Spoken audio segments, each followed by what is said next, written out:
Damn, my bad, bro. I'm like, you said, I'm like, nah. I said no like twice. Like, Oh, did you? yeah. It's Oh, all right though. damn. We on with the people, man. So let's go. Let's rock it.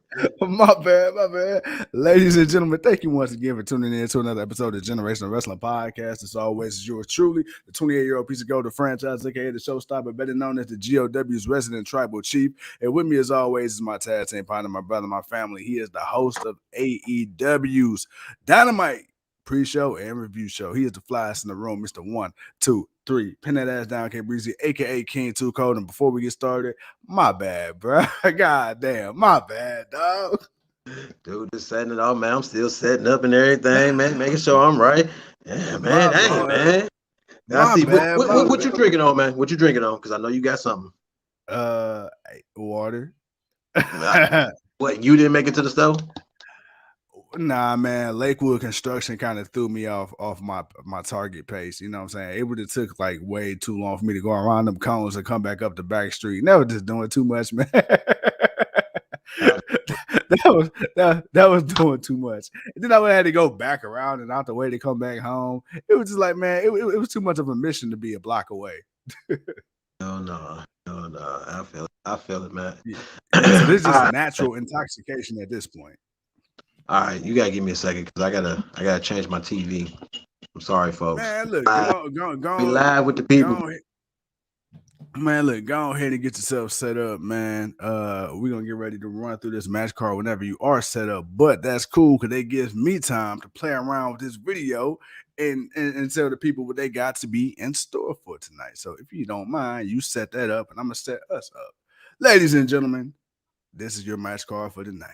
It's Wednesday. You know what that means. Who will face Orange Cassidy in the World Title Eliminator Semifinals? The TBS Championship Tournament continues with Jamie Hayter and Anna Jay.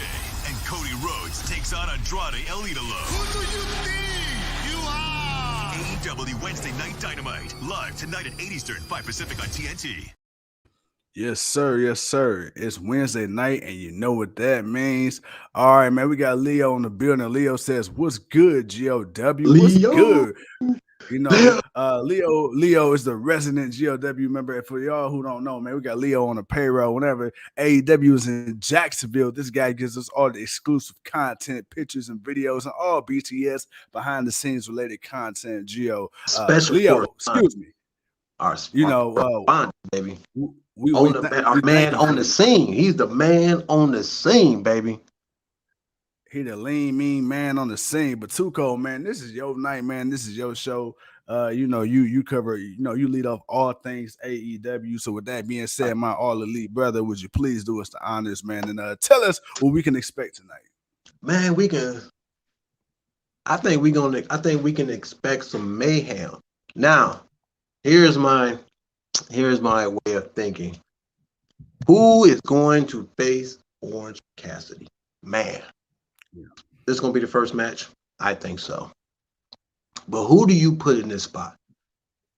I'm thinking, okay, there's got to be a name when it's like, oh, man, people think, oh, well, he could be a nice little choice. I'm thinking MJF, but he's in a match with Darby Allin at Full Gear. So I'm like, you don't really want to waste him fighting in a match with Orange Cassidy, potential injury or whatever. But then it wouldn't make so much sense. Then maybe a Sean Spears or a Ricky Starks. Somebody, Eddie Kingston, CM Punk. I don't know. Adam Cole. Adam Cole versus Orange Cassidy. Like, dude, I don't know exactly who they would or could pick, but I know there's a few names.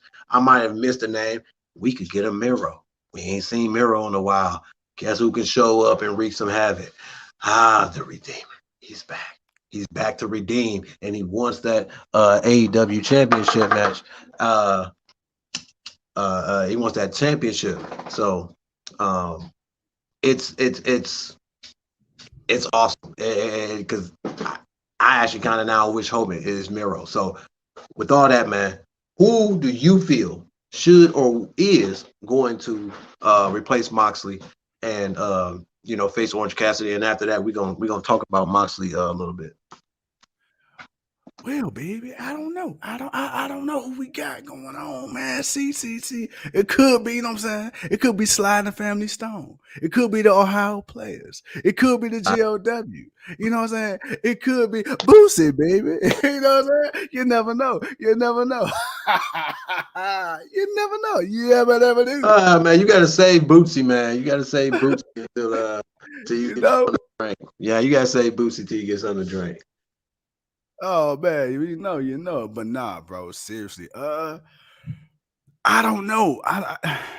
It's tough. It's tough because Mox is a huge name, right? And he's out of the equation right now. Pretty much, you know, the last second. But for good reason. Good reason. I really don't know right now because I mean, all the names you just listed outside of Miro, they're already involved or headed to be involved in major feuds or storylines anyway. So it's kind of like, all right, you could do Kingston, but I mean, you kind of teasing him as CM Punk. You could tease MJF, but he's kind of doing his thing. You I already know who it could is. I know who it is. I already know who it is. It's the guy he's cause feuding with for the past few months. It's gonna be Matt Hardy. bro. All right. Well, because this made too much sense, I would say you're not wrong. However, if it is Matt Hardy, I'm disappointed, and because it's just like, bro, man, I love Matt. Well, I'm not. I am and I'm not because I didn't expect Cassidy to definitely win. But now you're gonna set up Orange Cassidy versus Bryan Danielson at Full Gear. So you know, I'm thinking but it makes sense, Leo, because Matt Hardy has been at ringside fuming at Orange Cassidy's matches, you know, for the past couple of weeks when he's wrestled. So it makes sense if there's gonna be a replacement, it would be Matt Hardy, man, because you know, just to maybe buy his way in or what, you know, some silly, you know, way, you know, but I could really see that happening. But if it is Miro, oh man, that would be so awesome. But Miro versus Bryan Danielson, like, dude, whoever, I kind of want to see Cassidy. I think it'd be a more of a freestyle match between those two, especially with Orange Cassidy just being that sloth kind of character, and you know, doing the kicks with Daniel Bryan, and then Daniel Bryan giving him real kicks, and he giving Daniel Bryan those. Like, I don't know. I kind of already kind of foreshadowed some silliness, but I don't know, man. I don't know. We're gonna find out actually in a couple of minutes because the show's getting ready to start. But I want to talk a little bit about Moxley, man. As we all had heard, you know, he entered himself into an alcohol program. You know, and I, you know, much props to him for doing that, and much, of course, praise, you know, and prayers to the family, and you know, in their journey of recovery for him. And we definitely hope, you know, he takes as much time as he needs, you know, when he's ready, not to rush one day to get back to this crazy world of wrestling that we love seeing him in, and we love seeing him in it, but we want him to be right and okay and good, and on his terms, definitely. So, you know, definitely want to say that, franchise. Yeah, I mean, no, you know, you hit it right on the head. I didn't really pay attention to the timestamp of when Tony Khan released the tweet. I want to assume it was yesterday, sometime in the evening, because I seen it this morning when I woke up. But yeah, man, definitely didn't see it coming. But it's cool because, especially in this sport of pro wrestling, man, you have so many wrestlers. You know, what's the damn thing? Oh my God, what's the thing that come on TV, man, with the wrestlers? Oh my God, Ric Flair was just on it. I can't think of it right now. What, the Car Shield commercial?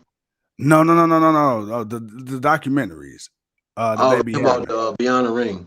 Yeah, that. So when you see so many stories of wrestlers coming into the business, man, it's just kind of spiraling. I mean, you got guys like Kurt Angle, Jeff Hardy, who's dealt with alcohol and painkillers and addiction and stuff like that. So for a guy like Mox, who's been dark side of the ring, thank you, Leo, for a guy who's literally been going 100 miles an hour doing all these crazy death matches, going from show to show to show to show. On top of that, man, you got a wife and a brand new baby at home. I mean, that baby alone will lead you to drink. So I can imagine we're going through thumbtacks and barbed wire and all this other stuff, would do. So the fact that he's looking out for himself and he's acknowledged it and he's entered himself into the program, and to see all the wrestlers and people from the wrestling world from all companies come together, man, to show him support, and to see Tony Khan, man, Tony Khan is an awesome ass boss. To see Tony Khan, show his outright support, it's cool, man. So shout out to Moxley, shout out to the family. AEW is getting ready to come on, man. Too cold, really quick. I'm going to talk about two matches that we do know for sure that's going to be on the card, and that, of course, is one, Cody Rhodes and Andrade El Idolo. And then, of course, we got the TBS women's tournament. We got a match going down between Jamie Hayter. Got the ladies in the background. Jamie Hayter and Anna Jay, but I feel like I'll be doing them a disservice, so let me go ahead and click that thing one time. And goddamn, man, hey, they messed up by giving me these videos and stuff. But anyway, no, they didn't. No, they didn't. Good looking out. Good looking out. You ain't mess up. You ain't mess up at all. Good looking out, man. But yeah, I'm excited. I'm excited as we build to full gear, man. Too cold, talk to me. Man, I am too. It's starting to shape up to a pretty nice card. They got a nice few nice little matches. Kind of already announced. We're gonna get Darby Allin versus MJF. We're gonna get the FTR versus the Lucha Bros for the AAA and the AEW Tag Team Championships. We're going to get Hangman Adam Page going up against that boy, Kenny the Jet. No, I'm sorry, Kenny Omega. Kenny the Jet Smith. I was about to call him Kenny the Jet Omega, but he's coming out first. Which I did not even know he was on the card. So this is right. A surprise. Is he coming out to face Cassidy? Is that who's in the ring right now? Is that Orange Cassidy in the ring? I don't know who's in the ring yet. I haven't. I mean, if Omega faces Cassidy, you think I'm mad? Not at all. I mean, but is Kenny Omega coming out to wrestle? Yeah, he coming out to wrestle. He coming out to wrestle, all right. Man, my boy with this Triple H handlebar porn stash thing going on. I mean, they still rocking that. Man. Hey, man, my boy look like him and Ron Jeremy that did a couple of videos back in the day. You stupid. I don't know if I forgot what I was talking about because Kenny Omega came out, but he ain't fighting Cassidy. Nah, I don't know who this is in the ring. It look like another jabroni. He just fighting some. They're like 10 from Dark Order. Not 10, 7. No, that's 7. Or 7 or 6. One of them damn numbers. Yeah. Damn, man, they did my dude dirty. They didn't even let He's 5. I'm sorry, that's 5. He's 5. Hey, you was close. You said 7. Right, but then I moved it to 6. I should have said one more, and I would have been on there. Even Leo said no music for my boy. I know, man. I said the same thing, man. Hey, you gonna have a member of the Dark Order goon? I mean, this is an impromptu match. I mean, nobody knew this was gonna start. That's true. My boy Kenny Omega, man. And I should have known that because somebody tweeted earlier. They hope that John Silver, he tweeted out earlier. Johnny Hungy said that he hoped that Allen Angels kick out of 7 V triggers, which is a fucked up thing to wish on somebody. But I mean, if you wanted to give me a match, you could have gave me Johnny Hungy versus Kenny Omega. That would have been a nice little start off. I would have took it, man. I would have took it for sure. Oh shit, okay, but fine. I want to see what he got. I mean, but this is what I like about AEW, man. I want to see what the dude got. He's been around. We've been seeing him, but he's been having a mask on, doing nothing really too big. But I forgot he don't do. You know what's crazy? Do any of them still got their mask anymore? Do any of them still got what? I said, do any of the Dark Order still wear their mask? I mean, I know Evo Uno still has his, but I think everybody some of them do. I mean, 10 does, and but no, of course, Reynolds and Gray and Silver have become their own little spectre, of the Dark Order. So, they don't wear a mask, and I think Stu Grayson does when he comes out, but he takes it off. Yeah, I mean Anna Jay. I'm glad they quickly realized that she is not meant to be behind the mask. Yo, man, I mean, it would have been stupid. It would have been very. Like, All right, how man, dare you? but yeah, so but Full Gear has a lot set up. You know, so yeah, Hey, man, Full it's Gear like looking it's nice, like it's man. gonna be a Full Gear great looking card. real nice. It's gonna be a great, exciting card, man. I can't wait, man. It's gonna look nice. Oh, Adam Cole versus Jungle Boy. Definitely want to see that for another Yeah, time. Yeah, yes. yo, it's like yeah, let's do this. Yeah, let's do this. Hey man, look, I want to let the GOW peoples know, man. I want to let the peeps of the GOW know. I told Two Code, man, a couple weeks ago. I'm gonna put him on the spot here, man, because that's just what we do. So I told him for the what's the pay-per-view Full Gear coming up. I told him, man, I'm gonna pay for it. I'm gonna buy it. Now I'm trying to convince this guy. I'm trying to convince him to try to do a show that night. But we don't know what our 9 to 5 schedule looking like. But just know if we don't do a show, the franchise ain't put it out there. I didn't inquire about it. I tried, so don't hold the pitchforks to me. Even though Too Cold knows our AEW pay-per-view live shows when we together do dumb numbers. I'm just saying. So I had to put that out there real quick, y'all. I tried. This old Don't pumpkin shoot. spice ass motherfucker here, boy. You know what, man? Bump it. Yeah. All right, man. Yeah. Yeah. All right, there we go. Hey, peer pressure is a hell of a drug. How can I deny the people? How can I deny the people, man? All right. Oh man. Hey, Leo says, do y'all think the DMD era is over at Full Gear? Man, I don't honestly. I see it riding out through. I see it riding at least into 2022 for sure. Not at all. Not at all. Not over yet because they haven't gotten to Thunder Rosa yet. They're doing this TBS Championship Tournament right now, so she's occupied. I said it's going to be a minute, but we are getting a Thunder Rosa versus Britt Baker for the AEW Championship, Women's Championship. We are getting that match. So no, my friend Leo, we will not see the end of the DMD era. Oh, almost got the pin on the champion. And you know what? I can't wait. I cannot wait. I mean, can you once again we get a Thunder Rosa, and now that Serena Deeb is officially all elite, them two fighting for the AEW Women's Championship. Come on, man. Stop playing. Just them two fighting with others and continuing to build this women's division like that. That's what I'm more excited for. But no. And then hold on. And then remember this: Jade Cargill and Britt Baker on Twitter. They've been exchanging barbs back and forth. So now you already got a little. Of course, it's so about now being Britt the Baker best. and Jade can go for the TBS because we got the baddest bitches in AEW. That's what they trying to say. Like, yo, don't sleep on us, and we not gonna sleep on them. But at the same time, I ain't in a rush. Build this up. Put the prestige to the women's TBS championship that you need because you building this thing up. You got all this talent. You got to let them, shine and do their thing. So, that was kind of lame. But you gotta let this ride. And then once it's over, once you know who's in the finals and you have this big blow off match, which I think is going to happen at Full Gear. So that's another match to look. Yeah, man. Because we get an Inner Circle versus America's Top Team. So it's like, hey, dude, we're getting a lot of interesting things that's going on.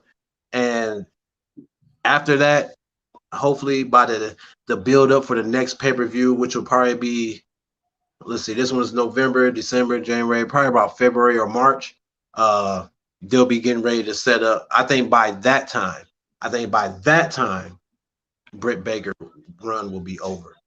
And they'll be ready. Tyler, what up, bro? What up, Tyler, man?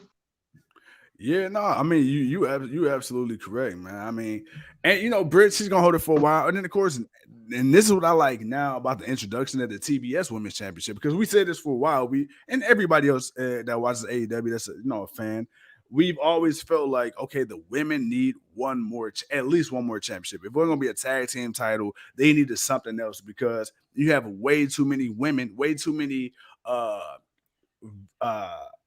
good wrestlers in the women's division. trying to go for one championship. I mean, there was only so many rivalries and matches you could have had built towards one. So now you got the TBS, which is cool because the way they're building the TBS, you got legitimate, quote unquote, people in this tournament who could possibly even go for the main championship in this one. So it adds that validity too. Like somebody like Jade Cargill. There's no doubt in my mind. Eventually, she's going to be the face of, the women's division. She's going to be that, and kind of like in a Britt Baker role. I'm not saying she'll necessarily be as over, maybe, who knows. But it's clear that they're grooming her to be the next, well, not the next, a world champion of some sort. The TBS championship, to me, I feel like it's a perfect opportunity to see how she does with the belt. It's something where she can win it and hold it for a while, or she can win it and lose it, and it don't really matter. But it gives you opportunity to see how she fares as a champion. Man, we talked about this already. There's no doubt in my mind that she's going to win. I mean, TBS, that bitch show, that bitch championship. Like we know where it's going. Like it's tailor made for Jade Cargill. Thunder At least Rosa, that's what we want. That's what we want. Yeah, and like even Thunder Rosa, like you said, we know the end game, or at least we anticipate the end game being for Thunder Rosa. You got to run it back with her and Britt Baker. Even Mick Foley tweeted out like, "Hey, yo, we need to run this back." So this right here for the TBS, it's just something for Thunder Rosa to do. We don't think Thunder Rosa is going to win the TBS championship. If she did, that'd be great. But I think we kind of see the bigger picture for her. So yeah, bro, you called it. You did call it. Like I said, man, about a month and a half ago, 2 months ago, you did say it'd be crazy. They came out like a TBS championship, and then we got the TBS championship. It wasn't for the men, it was for the women. But hey, look, that's even better. But and you have to look at what the TNT championship is doing, because it's building stars. It's building those next few guys that, I mean, if you look at Cody, I mean, what Cody did with it was great. He put a prestige to it. Winning, and then when someone finally beat him, it felt special because he was winning and beating everybody for this championship. So when you had Brody Lee come in and just mollywop this dude, it was awesome. When you had Darby Allin, that was a lot of V triggers. You had Darby Allin, who when he beat him, the people at that time were coming back and they went crazy for it. To see Sammy Guevara win it from Miro, and to see Miro win it, to see Sammy Guevara win it, like those are the type of people you want to see. You want to see people that fans want to see more. It's that championship. It's that television championship, man. And then that can do wonders if it's ever done right. If you actually, as you put some give a damn behind it, it could really be a great startup championship for a lot of the younger talent. And what other company has a secondary singles championship for women? Yeah. Yeah. And so, so now you're doing something different, and which like now this helps motivate those women to want to be better, because now you can win the TBS championship, you can win the AEW championship, women's championship, and eventually one day you'll be able to maybe win the AEW women tag team championships whenever they decide to bring those in. But that won't come until they have a more deeper roster of women. But right now, the TBS championship, great move. But we just watched Kenny Omega beat 5. He's talking a little trash. Heyman's getting ready to come out. My boy Heyman on that cowboy shit. I'm about to say, if he would have hit a one-winged angel on that chair, I'm like, hey, man, my boy 5 is about to get fucked up. Yeah, look at my boy Heyman. Look at him coming and stepping in them boots. Hey, man, that's my dude, man. Hey, man, that's my guy. I'm glad, you know what? Well, he just kicked Nakazawa's ass real quick. Hey, man. Boy,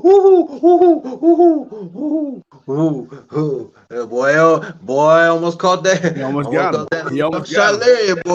Boy, almost caught it. I love when he just flip over and just pow. You know what? I would not be mad if Hangman was like the de facto leader of the Dark Order. I know a lot of people think Bray Wyatt or Wyndham would be the leader of the Dark Order, maybe.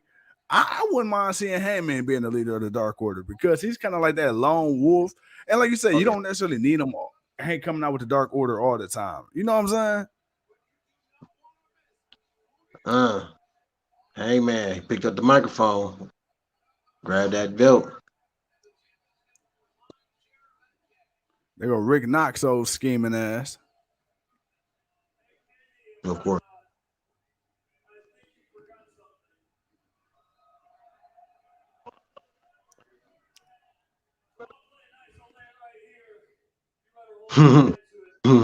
You got 10 days, buddy.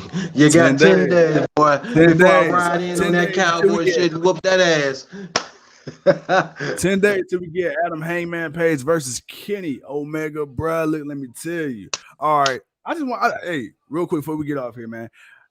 What do you expect the reaction to be when Hangman win? I think when Hangman win, this is gonna probably be one of the biggest pops we've ever seen in AEW. The crowd gonna go nuts. Some people are gonna wonder why they put it on this guy, considering he been gone for a minute and then he just showed back up. He only left. The dude only been gone for about a month and a half because the dude just had a baby. So the story was already building. And the fact that he was already the number one ranked contender, and then they had a match where they lost his number one contendership, and they did. We would say Kalisto's on AEW. Oh no, they did not show. They did it. Yeah. They did it. It's Cassidy versus Miro. Versus Miro. Shit. Orange Cassidy versus Miro. Orange Cassidy versus Miro. Orange Cassidy versus Miro. They did it. Hey. Oh man, I don't know how I do it, but I did it. I manifest that shit. Hey, do it again. Manifest. Hell yeah, nigga. Hey, Too Cold. Hey, Too Cold. Guess what? Hold on. Hey, guess what? I got one for you. Look, just for you. Just for you. This motherfucker. Just for you, man. Gang. Leo, get your boy. Man. Get your boy, Leo. Look here, man. Look here, ladies and gentlemen. All right. Nice little startup match. 5 didn't do bad. I like that little beginning. He definitely showed he got some talent. Kenny let it hang on a little bit longer. Kenny was toying with him, having a little fun with it, which I know some people hate that, but I actually like that because when you have that cocky champion that just knows he's better than someone, but he's not taking it really seriously. I have no problem with that. And Kenny did a great job of that. So this is a nice little start to, especially the crowd was, again, man, the crowd is just on fire. Dude, they are just on fire, man. We get to CM Punk coming out next. Definitely about to set up that Eddie Kingston versus CM Punk. Come on, man. Come on, man. What else you want to see? What else you want to see for a franchise, man, so I can put it out there in the air, man, because we about to get this. We about to get this. Hey, you know what else I want to see? I want to see us interviewing Ruby Soho. I want to see us, taking on some of the biggest names of players in the game. I want to see the GOW continue to shoot to the top of the wrestling charts and the wrestling blogs. That's what I want to see, man. I want to see us continue to whoop ass on top of ass on top of ass. When we hit episode 500, I want $500 in my bank account. I don't care who put it in there. Just put it in there because I'm broke.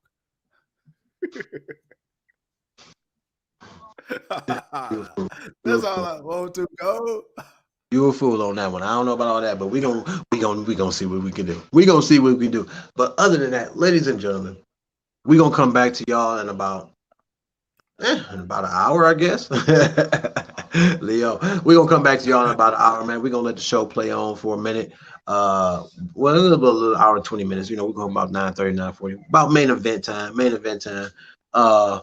And we're gonna talk. We a little bit before it. We're gonna talk a little bit about Dynamite, what we seeing. We already started off with a great, nice little start off match. We definitely got the Hangman and Omega thing out the way. It was actually kind of good to see Kenny Omega. Wasn't expecting him. He hasn't wrestled in a while. You haven't realized he hasn't really wrestled in a minute. So it was nice to see him come out. But yeah, man, we're gonna come back. We're gonna talk with the people. We're gonna talk more about CM Punk. We're gonna talk more about Bryan Danielson. We're gonna talk more about Miro and Orange Cassidy. My God, I don't even know what to expect anymore. Y'all didn't put Miro in as a substitute. Who Jesus. Franchise, my guy. Go ahead and send us on home. We'll see y'all in a minute.